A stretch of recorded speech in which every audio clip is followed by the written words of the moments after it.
Ladies and gentlemen, let me ask you something. How many of you have been on a first date that just felt off? Yeah, I see some hands. You know, first dates can be like walking a tightrope. One wrong move and you could find yourself plummeting into the abyss. But here's the thing.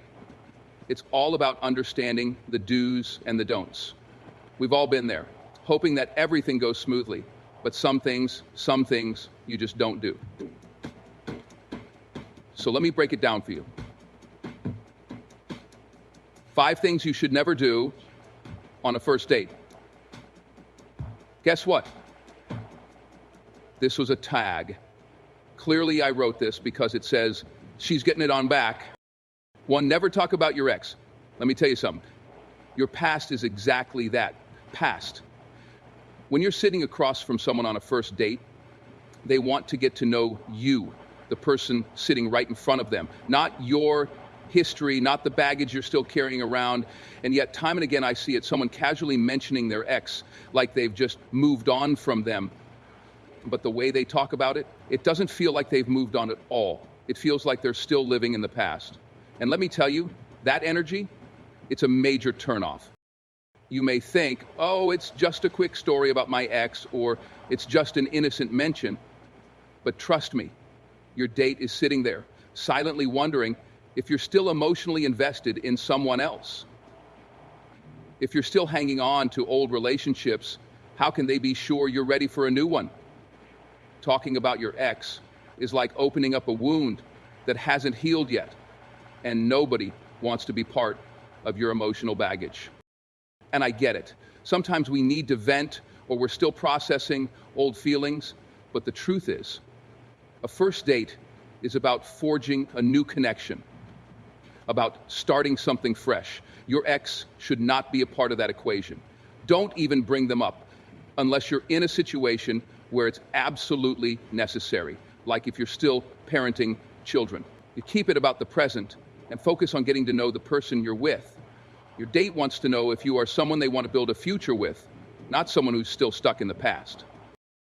And here's a golden rule. If you're still emotionally attached to your ex, maybe it's best to take some time to heal before jumping into another relationship. No one wants to feel like they're second place. No one wants to feel like they're being compared to someone else.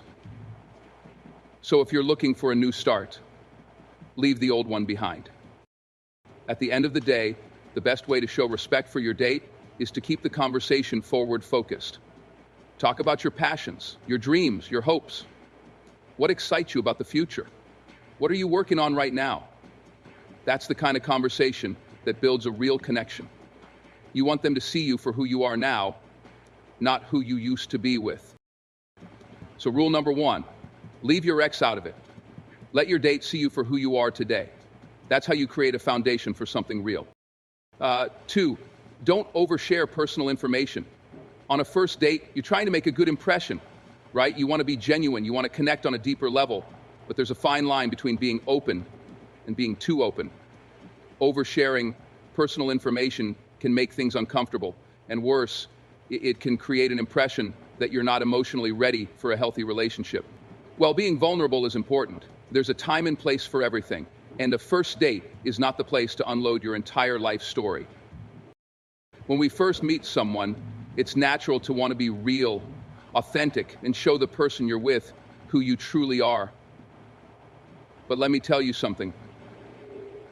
Oversharing on a first date is like opening up a floodgate of emotions and history that hasn't been processed properly. And while you may feel the need to talk about something deeply personal, remember that the person sitting across from you is still getting to know you. They don't yet have the context to truly understand the weight of what you're saying. They might even feel overwhelmed, uncomfortable, or unsure of how to respond, which can hinder the connection you're trying to build. Now, let's be clear. Vulnerability isn't bad. In fact, it can create a deeper connection when shared at the right moment. But the key word here is moment. A first date is not the time to talk about your childhood trauma, your personal struggles with mental health, or your difficult past relationships. It's not the time to dive into your darkest fears or your deepest regrets, because those kinds of topics are heavy, and the person you're with might not be ready to carry that weight with you just yet. When you overshare on a first date, you risk making the interaction feel more like a therapy session than a chance for mutual discovery.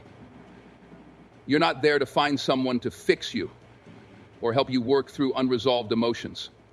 That's the role of a therapist or a close friend, not a romantic partner on a first date. Think of it this way. The person across from you is not there to hear your life's deepest wounds. They're there to see if there's potential for something positive, something uplifting, something light. So, how do you strike the right balance? How do you be open without oversharing? It's about pacing. It's about being mindful of the emotional load you're putting on the conversation. Instead of talking about your darkest moments, focus on things that show your personality and your passions. Let your humor, your excitement for life, and your curiosity about the world be what drives the conversation. Share some fun facts about yourself, your interests, hobbies, and your vision for the future. Keep it light and positive, but don't be afraid to sprinkle in small, genuine moments of vulnerability, just not the overwhelming kind. Here's an example. You don't need to tell someone on a first date about a difficult breakup that left you emotionally scarred, but you could share how you've learned from past experiences and grown as a person. You don't need to dive into the details of family issues, but you can mention that you value the importance of strong relationships and what you've learned from past challenges. The key here is framing your story in a way that shows your growth and resilience, not just the pain you've been through. Additionally, when you share personal information, it should invite conversation, not shut it down. If you start talking about something too heavy, your date might not know how to respond or might feel uncomfortable, unsure of how to handle such a serious topic. On the other hand, if you keep things balanced, sharing enough to show you're genuine, but not too much to make the conversation uncomfortable, you allow your date to feel like they're a part of your journey without overwhelming them. This keeps the vibe light and gives both of you the chance to feel comfortable and excited about the possibilities ahead. So, what should you do instead? Keep the conversation engaging and interactive. Ask questions, get to know the person across from you, and allow them to share their story. The first date is about mutual discovery. You're both learning about each other, exploring common interests, and finding out what makes you both tick. It's not about therapy, it's about fun, curiosity, and seeing if there's potential for a deeper connection. Remember, the goal of the first date is to see if there's enough interest to move forward, not to unload your emotional baggage. Keep it simple, keep it authentic, and most importantly, keep it appropriate. Save the deep dives for later dates when you've built trust and understanding with the person you're seeing. Let them get to know the person you are today, not the person you are today. In conclusion, while it's important to be honest and authentic, the first date is not the time to reveal every detail about your life, especially the painful parts. Oversharing can push someone away before they even get a chance to see the real you, the fun, loving, adventurous, and strong person you are right now. So, be mindful. Keep it balanced. Share your passions, your interests, and your hopes for the future, but save the heavy stuff for later, once trust and connection have had a chance to grow. 3, never talk about money. It's one of those topics that can make or break a conversation, especially on a first date. There's something about the mention of finances, whether it's how much you make, how much you spend, or how you handle your money, that has the potential to shift the entire dynamic of the evening. But here's the truth. Talking about money on a first date, it's a massive red flag.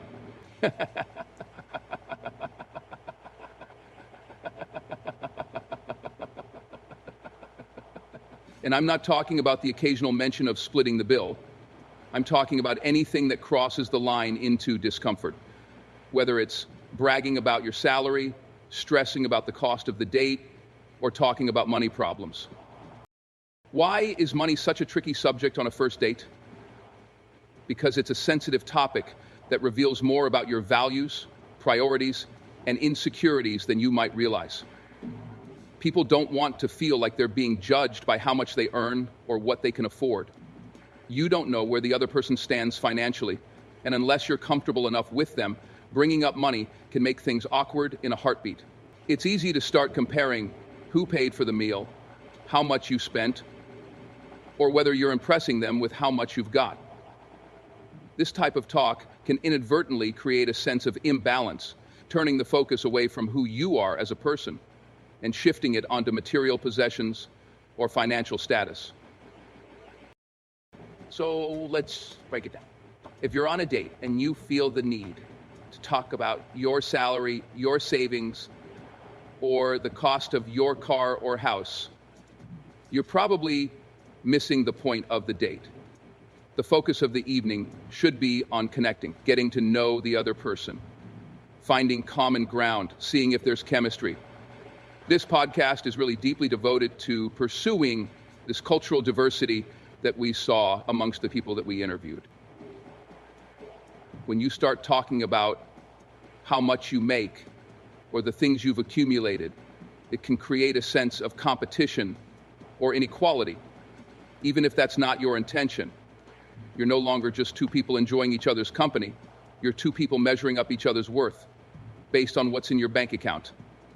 That's a sure way to kill the vibe. Now, I understand there may be situations where money has to come up. Perhaps you're discussing the date's expenses or whether you'll split the bill. But even then, the conversation should remain light and casual. You don't need to make a big deal about it. For example, if you're unsure about who's going to pay, just keep it simple. I got this one, but next time it's on you. It's a simple transaction that doesn't need a long, drawn-out conversation. Overthinking it or making it an emotional discussion is where the trouble starts. Additionally, if you're stressing over how much the meal is costing, or if you're worried about the price tag of the date, that anxiety can be felt by the other person. People can sense when you're uncomfortable, and when you're not at ease, it can make them feel uneasy as well. If you feel the need to explain yourself or how much you're spending, it could signal insecurity or a lack of confidence. And guess what? That insecurity will take away from the connection you're trying to build. It's natural to feel some nervousness on a first date, but stressing about the financial aspect is a distraction that neither of you needs. Instead, focus on the experience. Enjoy the conversation, the moment, the time spent together. That's far more valuable than anything monetary. But what if you're on a tight budget? Should you avoid the date altogether? Absolutely not. The key here is being mindful of your choices before the date even begins. Pick a place that suits your budget. A great date doesn't have to cost a lot of money. Sometimes the most memorable dates come from simple, thoughtful gestures. A walk in the park, a coffee shop conversation, or a visit to a local museum. You don't have to break the bank to show someone a good time. What matters most is the connection, the quality of the time spent together, and the effort you put into making it an enjoyable money is not a reflection of your worth. Money can never replace that. No one should feel pressured to spend beyond their means or to try to impress their date with material possessions. If you're worried about your finances, don't use your date to mask that insecurity. Be authentic. If the person across from you truly wants to connect with you, they'll appreciate your company far more than your wallet. A person who is focused on your material wealth is likely not the type of partner you want anyway.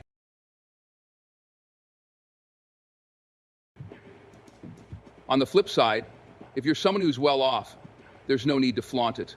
Bragging about how much you earn or what you own comes off as arrogant and can make your date feel inferior or intimidated. No one wants to feel like they're being judged or compared to someone's financial status. That's not how true connections are built. Relationships are about respect, not about who can spend the most money. Doug?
In conclusion, talking about money on a first date, whether it's about your earnings, how much the date cost, or how you manage your finances, has no place in a conversation meant to build a connection.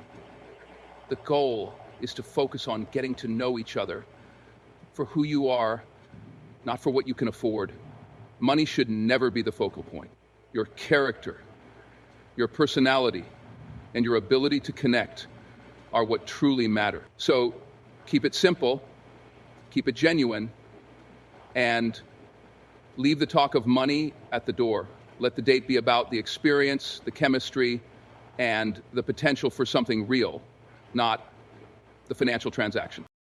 Let me tell you something. Never talk about your exes. If you want to kill the vibe on a first date, there's one surefire way to do it. Talk about your exes. I don't care if you had a great relationship or a terrible breakup. Bringing up past lovers has no place in the conversation on a first date. Why? Because it's not just awkward, it's also a red flag. You see, the purpose of a first date is to focus on the present moment, on the person sitting across from you right now. You're there to get to know each other, not to rehash the past. Here's the thing. No matter how casual you try to make it sound, talking about your ex sends a clear message to the other person. It says, I'm still thinking about someone else. Imagine sitting there, looking across the table, and hearing your date talk about their ex. It doesn't matter how positive or negative the comments are. What matters is that the conversation has shifted from building a connection with you to talking about someone who isn't even there. That's not fair to your date. They're investing their time and emotions in this moment, not in your past relationships. So why bring up someone who's not a part of your life anymore? When you talk about your exes, you're also creating an emotional comparison. But whether you mean to or not, you're subconsciously setting a standard, making your date feel like they need to measure up to someone from your past. That's a huge burden to place on someone you've just met. Nobody wants to feel like they're competing with someone from your past, especially not on the very first date. And don't even think about bringing up any negative aspects of your past relationships. If you talk about how your ex was manipulative, deceitful, or just plain bad, it paints you in a negative light too. Why? Because it shows that you're still carrying around that emotional baggage. If you're holding on to resentment or bitterness, it will come across in the conversation. And while it might feel cathartic for you to vent, it's a massive turnoff for the person sitting across from you. They don't want to hear about how you've been wronged or about all the mistakes someone else made. They want to hear about you. Now, your current self, the person you are in the present, not the person who's been hurt by a past relationship. Let's also talk about the idea of justifying your breakup. Sometimes people talk about their exes in an attempt to explain why they're single or why things didn't work out. While it might seem like a way to show that you're emotionally available or explain yourself, it can backfire. Over-explaining your past relationships or making excuses for it shows a lack of closure. It might make your date wonder, are they really over it? Are they emotionally available? And that's a question you never want to raise, especially on a first date. I get it. Sometimes we feel compelled to explain things. We want to justify our decisions or show that we've moved on. But here's the deal. Actions speak louder than words. How you act on the date is what shows you're over your ex. If you're emotionally available, open to the possibility of building something new, and focused on the present, your date will sense that. No need to spend time talking about an ex. Let your actions reflect that you're ready to move forward. If your ex comes up naturally in conversation, like if your date asks you about your past relationships or you're talking about something that's relevant, that's one thing. But don't take it upon yourself to bring them up out of nowhere. If you do, it might give your date the impression that you're either not over them or that you're not truly interested in the person you're with at that moment.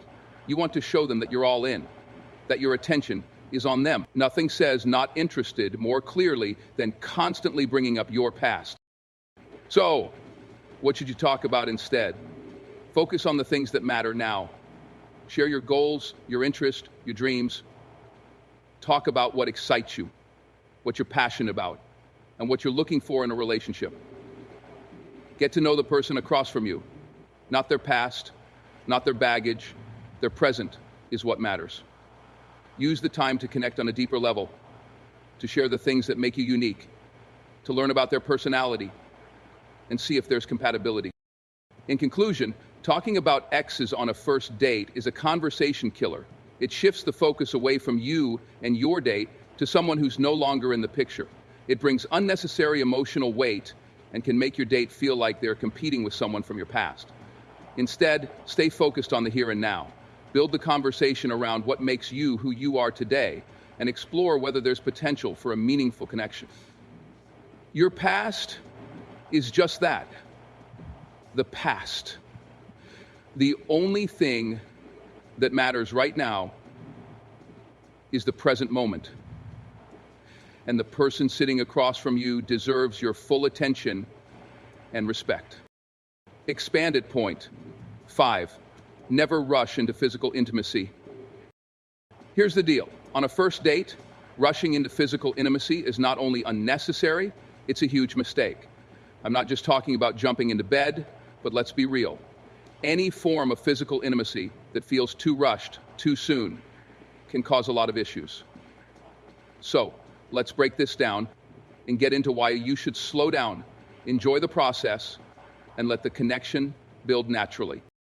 When you rush into physical intimacy too early, you risk making the other person feel like they're just a means to an end.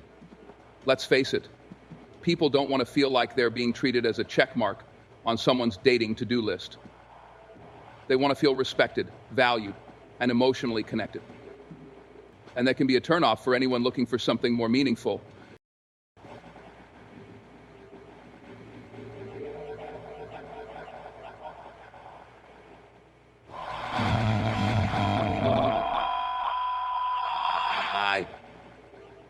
It's important to remember that physical intimacy is not inherently wrong. It's a satisfying emotional connection. It can mess things up. It shifts the focus from getting to know each other on a deeper level to satisfying a physical need. This often leads to misunderstandings. You might think the physical connection means the relationship is progressing, but the truth is, a rush to intimacy can cloud both of your judgment. Are you really connecting emotionally? Or are you just caught up in the excitement of the moment? Is it about building something meaningful, or just filling an immediate desire?